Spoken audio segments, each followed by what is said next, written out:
Ladies and gentlemen, welcome to my final MS Paint tutorial movie, How to Process Your Paint Drawings in PowerPoint. This film completes my 5-video series on how you can make art and drawings with Microsoft's Paint, though focus in this video is really not on tasks that may be performed in MS Paint, but rather on tasks that may not. There are at times options when you run into things that can't readily be done in MS Paint. Many of us possess or have access to a version of PowerPoint, and if you do, you may use that program to do a number of things that can't be done in Paint, as will be demonstrated not only in this video but also in a number of videos to come, namely my PowerPoint tutorials.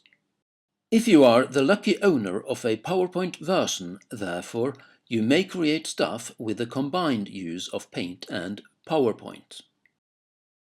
In the video at hand, I'm going to demonstrate how an element from a Paint drawing may be tilted in PowerPoint and then imported back into Paint, and also how you can use PowerPoint to create an image composed of multiple layers, each layer being a Paint drawing.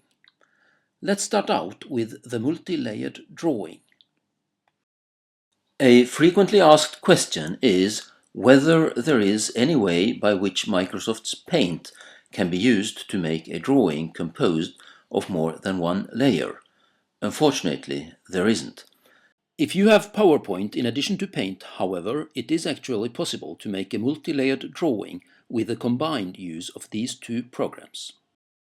Here we have 4 different bitmap drawings, all of which have been made with a broad marker on paper, then scanned and imported into Paint where colors have been added, using a technique that will be thoroughly demonstrated in my next video, which I have called Making Illustrations for Your Presentation. First, there is an image of a sandy sea bottom, then an image of a codfish, next the water surface, and finally the image of the tip of a kai. These 4 images are next to be superimposed upon each other, and I'll now show you how that may be done. Start out by opening the version of PowerPoint that you have. Then insert the sandy sea bottom image into the slide. Next, the codfish image is imported and placed on top of the first image so that these 2 drawings become 2 separate layers of our slide. Now the white background of this drawing needs to be made transparent, or else we won't be able to see the sandy sea bottom beneath it. Therefore, choose Select Transparent Color and then use this tool to mark the white background to be transparent.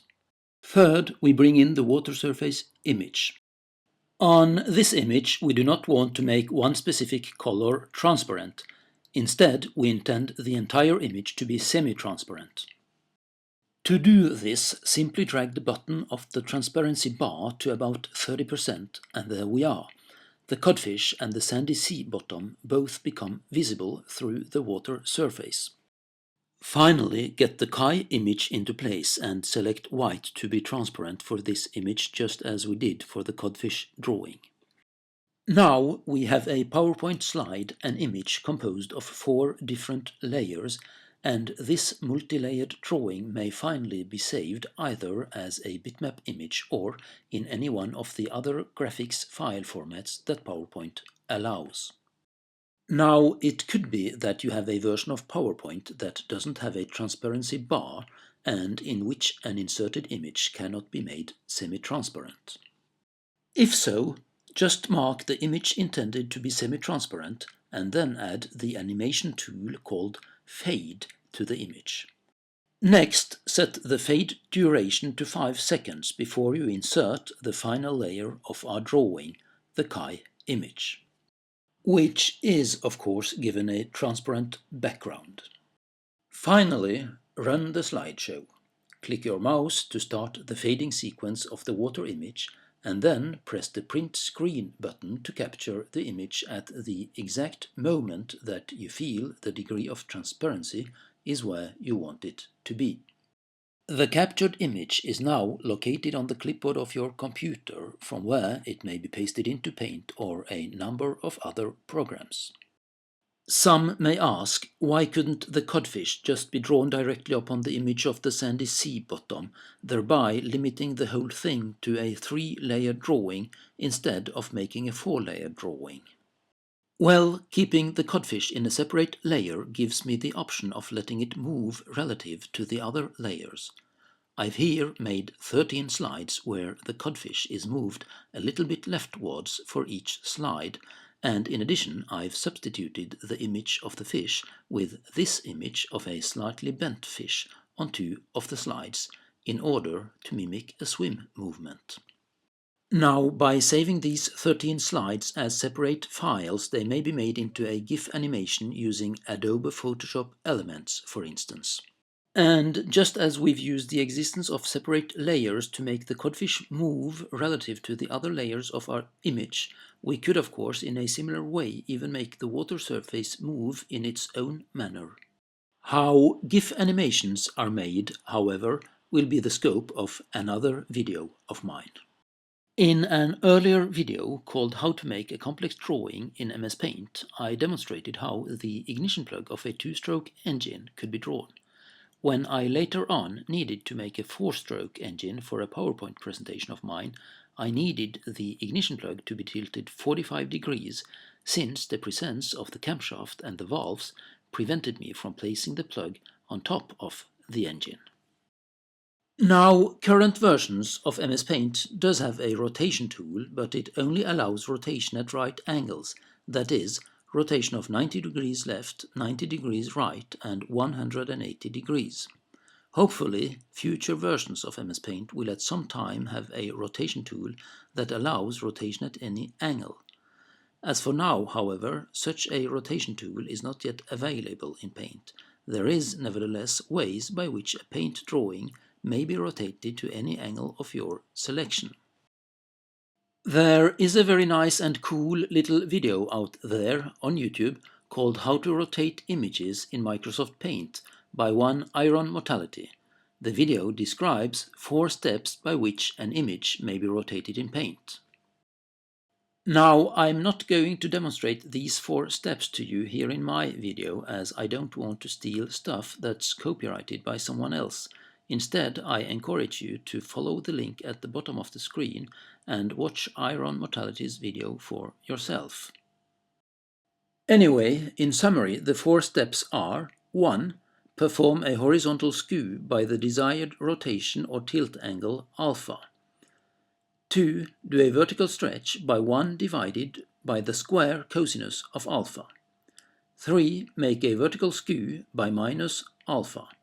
And finally, step 4, if you want the tilted image back to the size of the original image, perform a combined horizontal and vertical stretch by the cosinus of the angle alpha. Now, it could be that some of you were never really into mathematics, and maybe some don't even know what the cosinus of an angle is.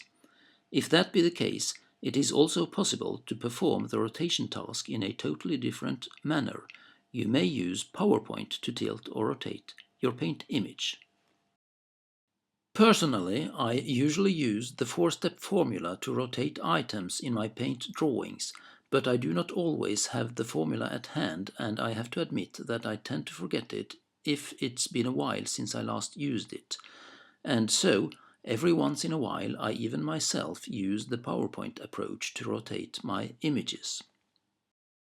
First, import your paint drawing, your bitmap image, into PowerPoint. Next, drag upon the green spot that is connected to the frame around your drawing to get the desired tilt angle.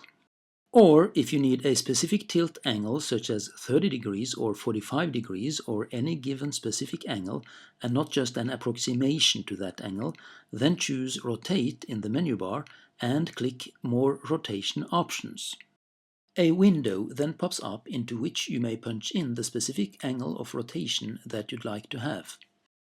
Finally, right-click on the tilted image and select Save as Picture from the curtain that comes up in order to save the rotated image on your computer. Make sure that you select an image format that allows you later on to open the image in Paint, and avoid space-saving formats like the JPEG, with which you're going to lose a lot of color information and thereby get a drawing that cannot as easily be further processed in Paint. Personally, I prefer to use the TIFF or tagged image file format, but the bitmap format usually works equally well, though the bitmap files will require much more space on your computer hard drive. As soon as we've now saved our rotated image, it may be found in the file system of the computer, from where it may be opened using MS Paint, the very program in which the drawing was originally made, and with which we are going to combine this rotated detail with other components into a more complex drawing. A situation in which rotation in PowerPoint is particularly useful is when you have a high-resolution photo that you need to tilt, one captured using either your cell phone or your DSLR camera. On this photo of the beautiful island Godøy off the west coast of Norway, the observant eye will notice from a glance at the snow-capped mountains of the Norwegian mainland that the horizon seems to be tilted about 2 degrees to the right, possibly somehow because I was sitting aboard a climbing aircraft while making the shot. The image is easily tilted 2 degrees counterclockwise with the use of PowerPoint, and the program nicely resamples the photo, making it look like this is how it was from the beginning. This task could, of course, even be performed with Adobe's Photoshop or another photo editing program, but if you don't have a program like that, then PowerPoint is a very convenient tool that might be used. Images like this one are generally too large for Paint to handle them flawlessly, though this also depends on how much RAM you've got on your computer and on the capacity of its processor. An attempt at rotating this photo in Paint may result in an image cracked into pieces. Now let's have a further look at the ignition plug that we just tilted. To the left, the original spark plug from my previous video is seen, and to the right we have the same spark plug after it's been rotated 45 degrees using either the described 4-step paint technique or by just using PowerPoint. If we enlarge a detail of each image, you might observe the very sharp appearance of the original drawing, whereas the tilted version appears to be more blurred in its contour. As we look closely at these images, we see how the black lines of the original have rather sharp edges, whereas the tilted copy has some intermediate colored pixels in the transition area between black and the other colors, and also between the black outline of the spark plug and the white background surrounding it. This is all due to a resampling of the image that occurs when we tilt it, a resampling that makes the image look really nice when seen from a distance, but at the same time makes it look blurred when you're having a close-up view. The problem with these intermediate colored pixels is that they usually appear as a bright rim around a tilted object, a rim that looks very stupid and becomes quite visible the moment you paste the item into another drawing. Now, there is a way to get around this intermediate pixel problem, though there are some pitfalls connected to it. If you use the Select tool to mark out the objects that you intend to rotate before you perform the rotation, then the Resize tools will perform the skew and stretch actions without producing intermediate colored pixels.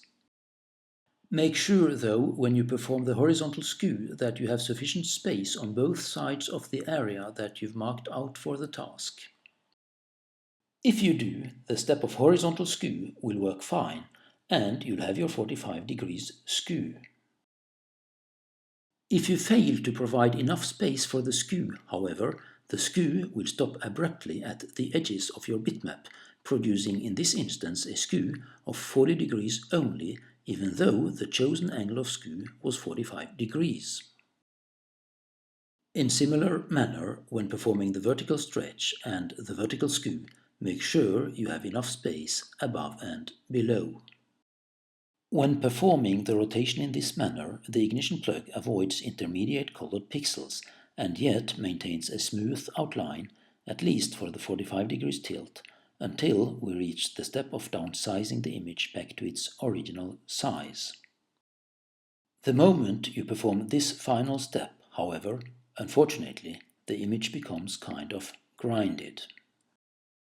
What I actually did to get a nice looking 45 degrees tilted ignition plug for my 4-stroke engine was to rotate in the manner just described the original black and white image of the plug the way it was before I added colors to it in the first place. As seen, once more, the nice and smooth outline of the drawn item is maintained provided the angle of tilt is 45 degrees until we reach the final step of downsizing. Then, as we perform that step, the drawn item all of a sudden becomes grinded as we've seen before. Now, the next thing I did was to use this grinded spark plug as a template and draw a nice and smooth looking spark plug outline upon it using various MS Paint tools such as the line tool, the pencil tool, and the fill-in tool.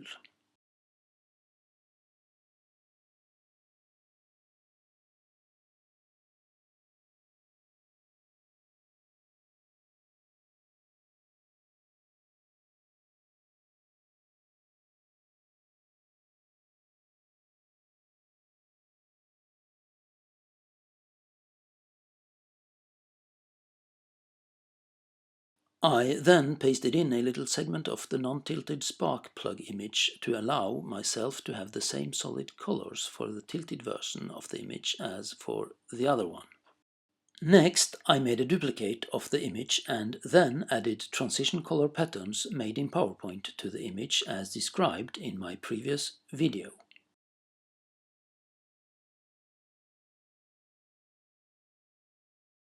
I then pasted the image duplicate on top, having first added a colored background to the duplicate.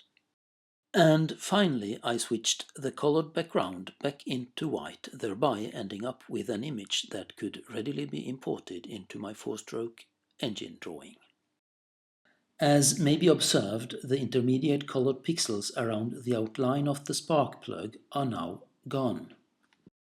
For comparison, I've here put the spark plug tilted in simple manner to the left, whereas the redrawn version is seen to the right.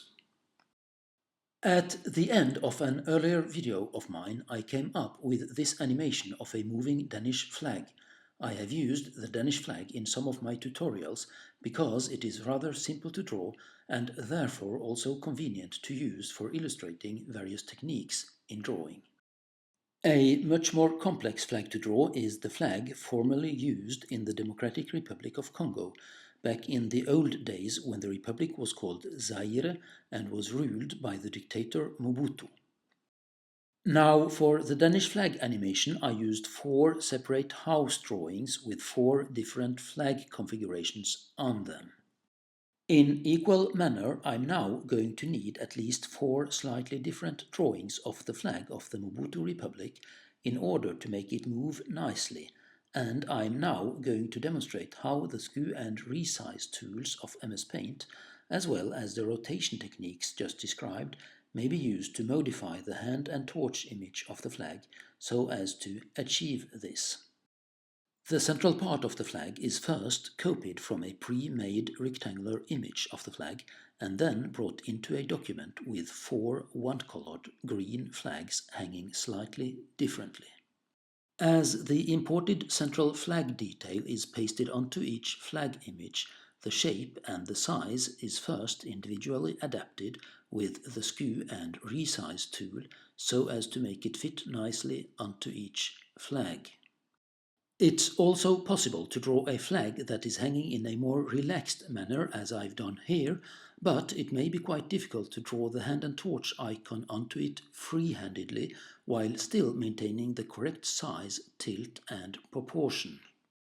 I've therefore now imported a section of the previously drawn flag with the hand and torch symbol, having first tilted it 50 degrees using PowerPoint as previously described.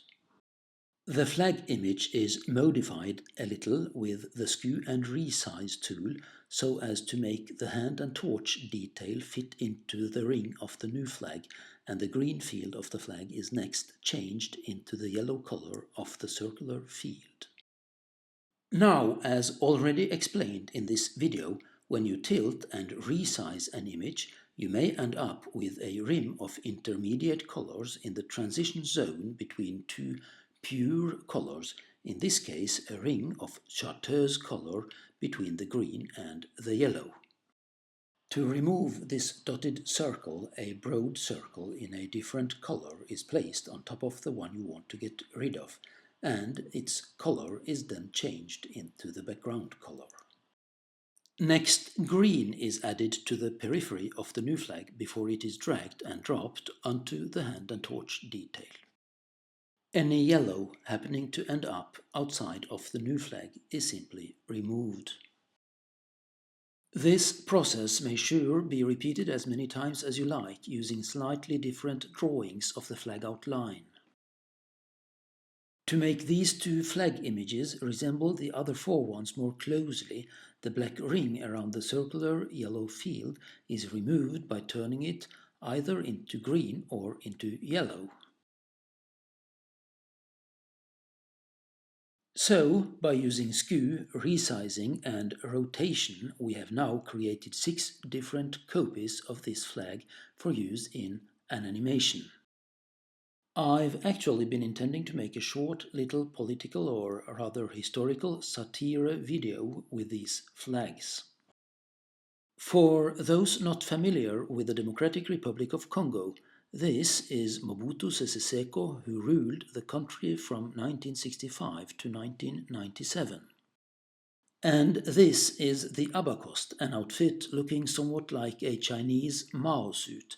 It was introduced by Mobutu in Zaire in this post-colonial era in order to distinguish the population from the Europeans, an attempt at shutting out European cultural influence, so to say. The upper flag is the flag of the République du Zaire. This was Mobutu's flag, and it was in use from 1971 to 1997. And the lower flag is the current Congolese flag, which was in use prior to 1971, and then again less than 10 years after the fall of Mobutu. Anyway, here comes my Mobutu animation.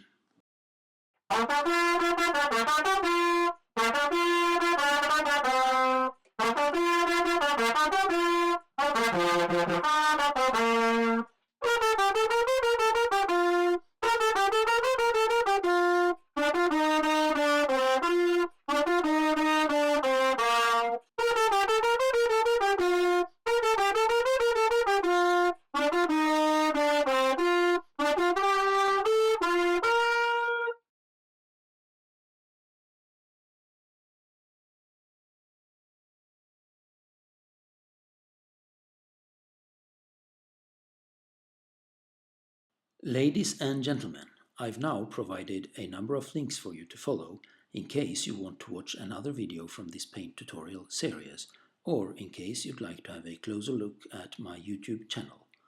Thank you very much for your attention.